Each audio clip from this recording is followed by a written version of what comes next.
நிகழ்தகவு. கையில் கத்தியுடன் வந்து காவல் நிலையத்தில் சரணடைந்த காவலாளி. சுற்றுலாத்துறை மாளிகைக்கு பின்னால் சடலமாக மீட்கப்பட்ட பெண். பொதுப்பணித்துறை ஆய்வு மாளிகையில் பணியாற்றி ஓய்வு பெற்ற முதியவர் ஒரு பெண்ணை கழுத்தில் கத்தியால் குத்தி கொலை செய்தது அம்பலம். முதியவர் அந்த பெண்ணை கொலை செய்தது ஏன்? அந்த பெண்ணிற்கும் முதியவருக்கும் என்ன சம்பந்தம்? பின்னணி என்ன?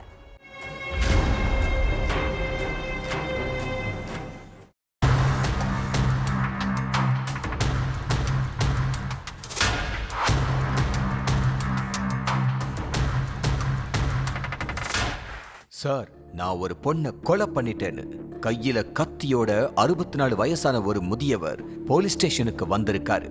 யார கொலை செஞ்சீங்க, சடலம் எங்க கிடக்குதுன்னு போலீஸ் கேட்டதும் ராமேஸ்வரம் பொதுப்பணித்துறை சுற்றுலா மாளிகைக்கு பின்னால உள்ள பகுதிக்கு காவலர்களை அழைச்சிட்டு போயிருக்காரு முதியவர். அங்க கழுத்துல கத்தியால குத்தப்பட்டு சடலமா கிடந்த பெண்ணினுடைய உடலை மீட்டு போஸ்ட்மார்ட்டத்துக்காக அனுப்பி வச்ச காவலர்கள் அடுத்து முதியவர்கிட்ட விசாரணை நடத்தி இருக்காங்க. அப்பதான் முதியவர் யாரு, கொலை செய்யப்பட்ட பெண் யாரு, முதியவர் எதுக்காக அந்த பெண்ணை கொலை செஞ்சாருன்னு எல்லாத்துக்குமே விடை கிடைச்சது. ராமநாதபுரம் பொதுப்பணித்துறை ஆய்வு மாளிகையில வாட்ச்மேனா வேலை பார்த்தவரு தான் முதியவர் கார்மேகம். அந்த பணியிலிருந்து 4 வருஷத்துக்கு முன்னால ஓய்வு பெற்ற கார்மேகம் ராமேஸ்வரம் கெந்தமான பருவதம் பகுதியில் உள்ள சுற்றுலாத்துறை மாளிகையில தற்காலிக வாட்ச்மேனா பணிக்கு சேர்ந்திருக்காரு. இதுக்கு மத்தியில 2013ல உடல்நிலை சரியில்லாம மனைவி உயிரிழந்துட்டாங்க. 2018ல பரமக்குடி வசந்தபுரம் பகுதியில் உள்ள கஸ்தூரிங்கிற பொண்ணு கூட கார்மேகத்துக்கு பழக்கம் ஏற்பட்டிருக்கு. கஸ்தூரியோட முதல் கணவரும் உடல்நிலை சரியில்லாம உயிரிழந்ததுனால கார்மேகத்தோட பழகிறதுல அவங்களுக்கு பெருசா இடையூறு இல்லாம இருந்திருக்கு. ஆனா கார்மேகத்தோட மகன்களுக்கு அது அவமானமா இருந்ததுனால அப்பா கிட்ட பேசுறதையே நிறுத்திட்டாங்க. இருந்தாலும் கஸ்தூரி கூட பேசுறதையோ பழகிறதையோ கார்மேகம் நிறுத்தல. கஸ்தூரிக்கு செலவுக்கு தேவையான பணத்தை கொடுக்கிறது, பரமக்குடிக்கு போய் அடிக்கடி பார்த்துட்டு வர்றது, தான் வேலை பார்க்கிற இடத்துக்கு அடிக்கடி கஸ்தூரிய வர வைக்கிறதுன்னு இருந்திருக்காரு. மகன்கள் பேசாததை கூட பெருசா நினைக்காம கஸ்தூரி தான் முக்கியம்னு கார்மேகம் நினைச்சுக்கிட்டு இருக்கிறப்ப அவருக்கு ஒரு அதிர்ச்சி தகவல் கிடைச்சிருக்கு.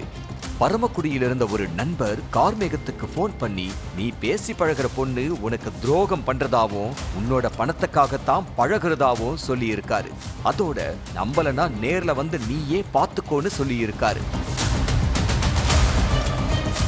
நண்பன் சொன்ன மாதிரியே கஸ்தூரி தன்னோட ஊர்லயே பக்கத்து ஏரியாவில் உள்ள திரௌபதி அம்மன் கோயில் தெருவுல உள்ள முருகேசனுங்கிற நபரோட வெளியில சுத்திக்கிட்டு இருந்திருக்காங்க. அதை பார்த்து கடுப்பான கார்மேகம் கஸ்தூரிய கண்டிச்சதோட மன்னிச்சும் விட்டிருக்காரு. ஆனாலும் அதை கண்டுக்காத கஸ்தூரி முருகேசன் கிட்ட தொடர்ந்து பழகுனதோட தனிமையிலையும் இருந்திருக்காங்க. அதை நேர்ல பார்த்த கார்மேகம் கஸ்தூரி கிட்ட சண்டை போட்டிருக்காரு. அப்போ சும்மாதான் வீட்டுக்கு பார்க்க வந்தாரு, ஏன் தப்பா நினைக்கிறீங்கன்னு நாடகம் ஆடி இருக்காங்க கஸ்தூரி.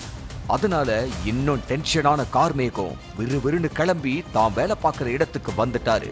ஆனா வந்த பிறகும் கஸ்தூரியோட துரோகத்தை கார்மேகத்தால தாங்க முடியல.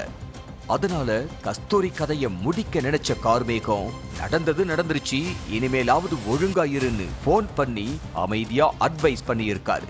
அடுத்து கிளம்பி இங்க வா, வெளியில போய் சேர்ந்து சாப்பிட்டு வரலாம்னு கூப்பிட்டு இருக்காரு. அதனால கெந்தமான பருவதம் பகுதிக்கு வந்திருக்காங்க கஸ்தூரி.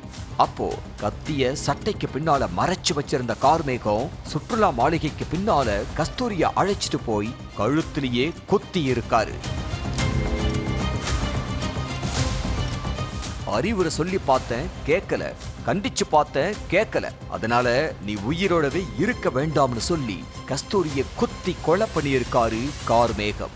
அடுத்து சடலத்தை அங்கேயே போட்டுட்டு கையில கத்தியோட போய் ராமேஸ்வரம் போலீஸ் ஸ்டேஷன்ல சரணடைஞ்ச கார்மேகம் மொத்த உண்மையையும் காவலர்கள் கிட்ட சொல்லி இருக்காரு.